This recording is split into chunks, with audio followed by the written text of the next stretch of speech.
Do you think their number when they sign him is going to improve because he's happy? I don't think it's going to happen at all. They're going to lose players. Question, maybe a stupid one, but I'm just spitballing here. Can it make you say why not? That wasn't a stupid question. It's time for Why Not Wednesday. I mean, why not? You know when they say it's so crazy it just might work? Let's do it! Starting in Miami, the Dolphins have been hard at work trying to get Tua his contract. They've let Christian Wilkins hit the free agent market, released Jerome Baker and Keon Crossing. Xavier Howard's getting released at the start of the new league year. Michael, could you say why not? That Tua Tagovailoa is about to sign a $50+ million annual contract. Oh, there's no doubt. There's no doubt. This is not a why not. This is a why not. Yes.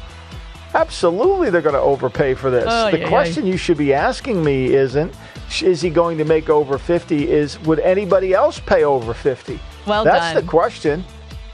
That's the question that Elliott messed up on. Like, if he were a free agent, what would he get? What would the market be? You know, look, he brings some strengths to the table. I'm not denying that he's not accurate, but everything they do is centered around trying to help him. And, you know, we haven't seen him play well when it's against good teams.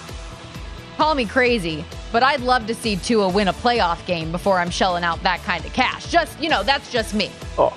I'm just You're saying. not even, look, the queen of the teasers, you're not even putting him in a teaser come playoff time or against a good team. Like, You're that's, right. I just know you well enough now to know that you're not even doing it. Like, he can't earn your money in that. And so they're going to give him $50 million. Now, you know, the wonderful thing about working in this betting market is, do you think their number when they sign him is going to improve because he's happy? I don't think it's going to happen at all. They're going to lose players. Now, they're going to pretend they're going to get below the cap and it'll help them with this cap number. Good luck. Yeah, you're going to sign the extension for Tua Tagovailoa at the expense of your defense. Guys are dropping like flies. Let's go out to the New England Patriots. The Athletic's Dane Brugler reported a league source told him Elliott Wolf wants to stockpile draft picks to address other needs on the Patriots roster. New England currently holds the number 3 overall pick in the NFL draft, with most expecting that they're going to take one of those top 3 quarterbacks. Could you say why not, though? Based on this report, for New England not to take one. I could say why not to that. I think New England could move around. I think they're going to sign a quarterback in free agency here, whether it's Jacoby Brissett or somebody to be the bridge guy. I think unless they feel like, knowing the way Elliott operates, unless they feel like they got a guy that they love, they're not going to force it at 3. They're going to get a lot of action on the 3rd pick, whether it's Marvin Harrison, Neighbors, somebody to come up, the offensive lineman. Look, they need players. I think there's always, what we never count on here when we're talking about this is, there's a line of demarcation in every draft, which means where can I go to and still get a blue chip player, right? Some drafts, it may be 2 players, right? You could go from 3 all the way down to 15. It wouldn't matter. But in some drafts, it may be 3 down to 8. It may be 3 down to 7. I think he's going to get a lot of calls. And I think that, you know, Ryan Poles, as much as he's saying it's going to take a lot, he's locked into Caleb. So he's not going to get the offers. 2 and 3 will. Brugler has them trading from 3 to 8, as you mentioned, as a possibility with Atlanta. And then they would also get Joe Alt at that pick in addition to the number 43 pick. That's the way that he's kind of played things out. How about the opposite side of the card, the New York Giants, for them to select a quarterback in the first round? They've got the number 6 overall pick. I'm going to say no way. I just don't see this. Like, I hear, but again, Rich Eisen's not a rumor monger. He's not in that business. And he came out and said, now I think he's talking to the coaches because the coaches are watching the same tape I'm watching. The same thing you and I said last year about, are you going to really pay Daniel Jones? Are you going to do that? I mean, are you kidding me? But they did. And now he's hurt, never thrown over 7 yards per attempt. Good luck. They need a quarterback. It's going to be, you know, what we're going to hear now, and just prepare yourself for this, Stormy, is the Giants will be at every quarterback workout. You'll see Dayball there. You'll see Joe Shane there. You'll see the, you know, Mike Elkins there. You'll see all their guys there. They're going to make it very clear they're in the market for a quarterback. Whether they are or not, that could be different. Yeah, that report from Rich Eisen Michael's referencing is that the Giants have, quote, buyer's remorse on the contract with Daniel Jones. If you did want to bet on this, if they would have listened to us, they wouldn't have even bought. I mean, I got killed last offseason. I got killed last offseason about saying that it was going to be a disaster because they paid the wrong guy. And look, it is. Yep, he had one good season, and he has an injury history, but neither here nor there. If you do want to bet on this market, though, the favorite for the Giants' first pick on the board this year, minus 135 to be a wide receiver, plus 165 to be a quarterback. Now, unknowns about the quarterback position in Minnesota right now. Will Kirk Cousins re-sign? Will they go out and get somebody else? But could you say why not to the Vikings to win the NFC North at plus 475? No, I can't say that. I think there's too much. I mean, look, Danielle Hunter's a free agent. You know, there's a lot of things that have to go right. Now, Minnesota drafted well last year. Give them credit for that.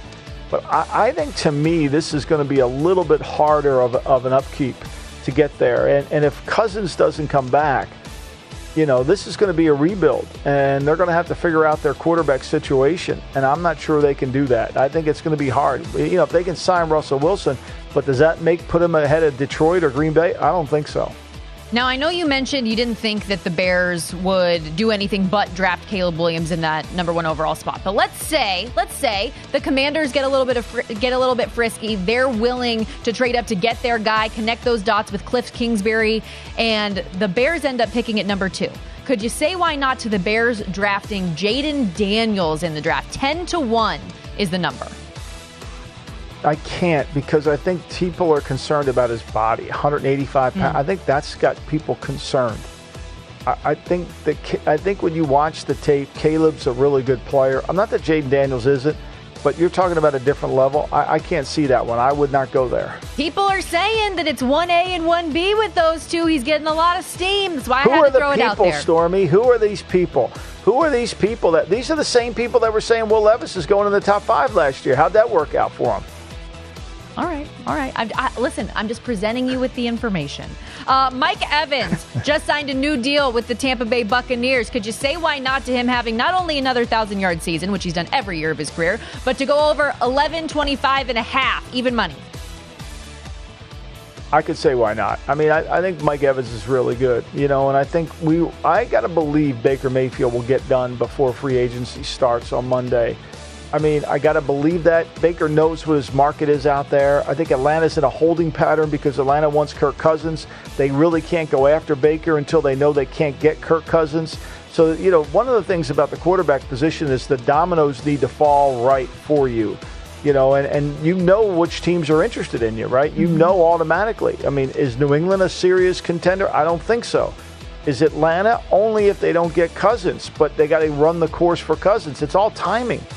So I think with Mayfield back, I not that I think Mayfield's great, but I think he'll have a quarterback there. He wouldn't have signed back if he didn't think he was going to have one. Okay, we got 2 more in 2 minutes, so let's crank through them. Could we get a 3-match in the Super Bowl this year? The Chiefs and 49ers going head-to-head for the 3rd time in 6 years. Yeah, why not? I mean, I think the Niners are still a good team, right? I think they're still a good team, and the Chiefs are still a good team. Until, you know, look, Buffalo had every opportunity to beat them this year, every opportunity. And it's a tape that you don't want to watch. It's hard because Buffalo had every chance to win that game and they couldn't do it. So why not? I mean, look, it's so unpredictable, but both teams are going to be able to bring the essence of their team back, which makes them very effective. 12-1 the price in the Super Bowl exacta market. Last one here. Last week, BR Betting put out hypothetical odds for the worst airports in the U.S. This week, they're just taking it a step further and did a yes-no prop on, is it acceptable to recline your seat on an airplane? Yes is plus 190. Can you say why not? It is okay to recline your seat on a plane. And that's why they're there. If you have a recliner, that's why they're there. I mean, why would you, if they didn't want you to recline, wouldn't they take the recliner out? Come on, Stormy. I'm with you. But, Michael, there are a lot of people out there, I would say either 50-50 or the bulk of people say you should not do it, that it's bad form, the seats are small enough. But, like, I don't know. I don't mind it. I feel like the button is there. That is your right to recline if you want to. Reserve the right to recline. You bought the seat. If a guy's in my lap, I know.